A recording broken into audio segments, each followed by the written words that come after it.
profetas, que habrá personas que vayan a escandalizar a la gente y que además va a convertir el evangelio en un mercado. En otras palabras, van a comenzar a cobrar por escuchar el evangelio.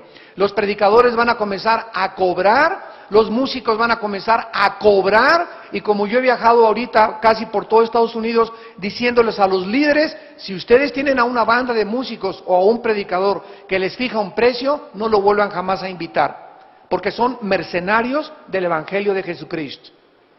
No podemos nosotros más que presentar gratuitamente el evangelio de la gracia de Dios. Pero ahora ya vemos en la televisión que te mandan sobres. Hace poco hay un predicador la semana pasada, no lo van a creer, pero esto fue lo que dijo. Tenemos un déficit de $3 millones en nuestra organización. Necesito que ahorita saquen un sobre y le pongan atrás del sobre, pongan su ofrenda y pónganle atrás del sobre deuda cancelada. Porque en el momento en que ustedes me entreguen su sobre, otra persona y yo vamos a orar por este sobre para que todas tus deudas sean canceladas.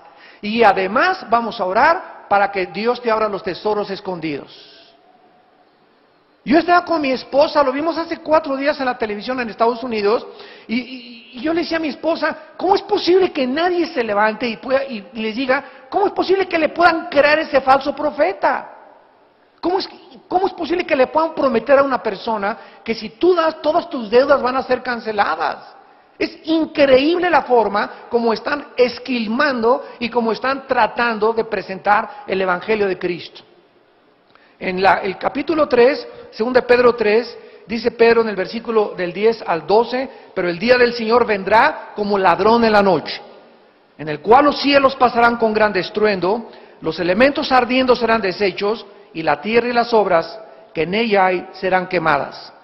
Puesto que todas estas cosas han de ser deshechas, ¿cómo no debéis vosotros andar en santa y piadosa manera de vivir, esperando y apresurándoos para la venida del día de Dios, en el cual los cielos encendiéndose serán deshechos, los elementos siendo quemados se fundirán, pero nosotros esperamos, según sus promesas, cielos nuevos y tierra nueva, en los cuales mora la justicia. Como cristianos, nosotros creemos las palabras de Dios acerca de los tiempos finales y estamos recibiendo, amados santos, actualmente advertencias muy fuertes. Advertencias muy fuertes, y todo aquello que el mundo había hecho hasta estos tiempos va a comenzar a ser sacudido por Dios. Los banqueros robaron a la gente, principalmente la clase media baja alta, con tantos intereses de las casas, de las tarjetas de crédito, y dijo Dios, ¡basta!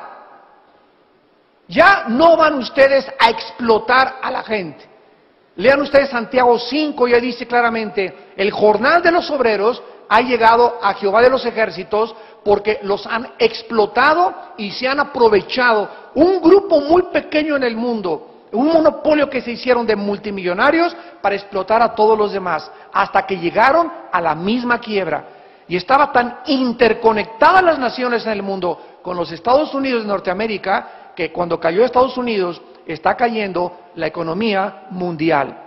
¿Por qué? Para que se cumpla la palabra de Dios, que el mundo se dirige a una economía global.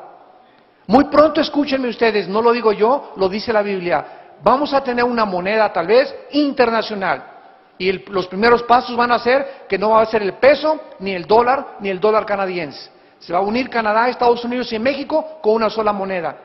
Se van a unir después el euro con otra sola moneda, y hasta que el anticristo surja, será una moneda internacional. Y después viene la marca de la bestia, donde nadie podrá comprar ni vender sin tener el número 666.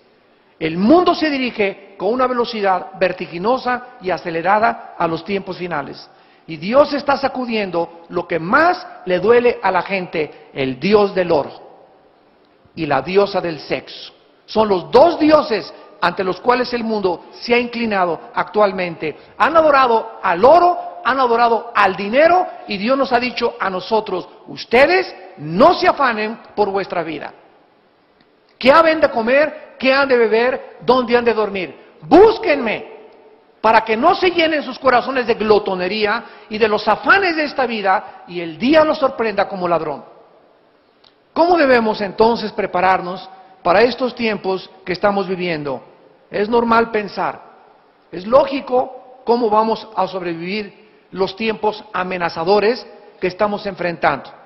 Cuando las tormentas comiencen a azotar más fuerte y comience a llegar a tu vida, toda esperanza comience a escaparse de recuperación, como los que perdieron sus casas en Galveston, Texas, en Nueva Orleans, los que están sufriendo el incendio de sus casas en California, los tsunamis, los huracanes. Cuando llegue una devastación a tu vida, donde pierdas el trabajo y pierdas las cosas que tú crees que para ti eran lo más importante, entonces, ¿qué es lo que vas a hacer acerca de tu vida y de tu familia?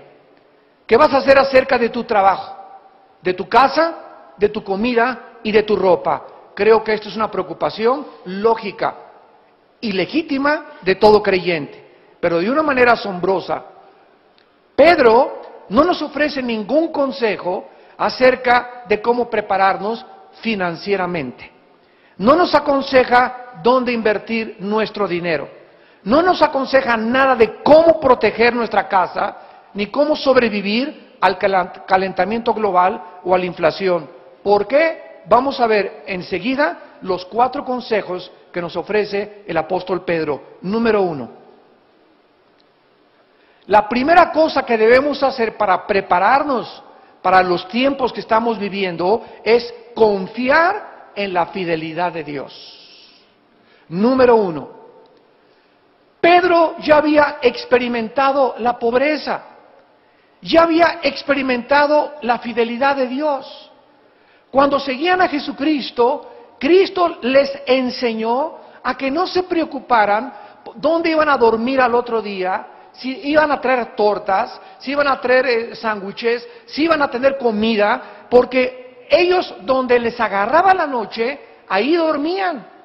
Y donde en la noche les sorprendiera, ahí ponían un cartón, un petate o sobre el pasto, y ahí comenzaron a aprender a despertarse todos los días y a seguir a ese hombre que dijo Jesús: hoy no les va a faltar donde dormir, hoy no te va a faltar el techo, hoy no te va a faltar la comida.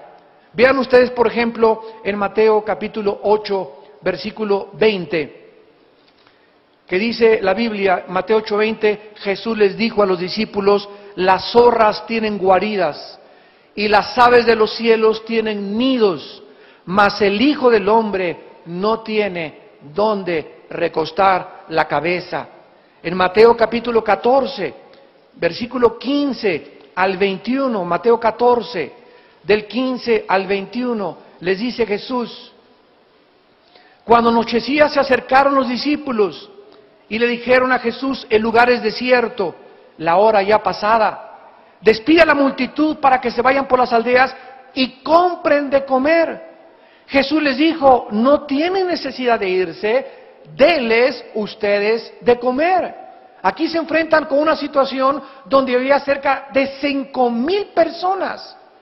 Y ya no tenían leche para los niños, ya no había comida en la noche, y los discípulos comenzaron a afanarse y a preocuparse. No tengo para mañana, no tengo para hoy en la noche para comer. Y Cristo les dice: denles ustedes. Y en ese momento se voltean los discípulos, ¿verdad? Y le han de haber dicho: Señor, no trajimos sándwiches. No hay ni un McDonald's abierto a estas horas. No hay nada absolutamente que podamos recurrir. Ellos dijeron: no hay más que 5 peces y 5 panes y 2 peces. Y Cristo dijo: lo poco que tú tienes, escucha este principio, lo poco que tengamos con la bendición de Dios se multiplica.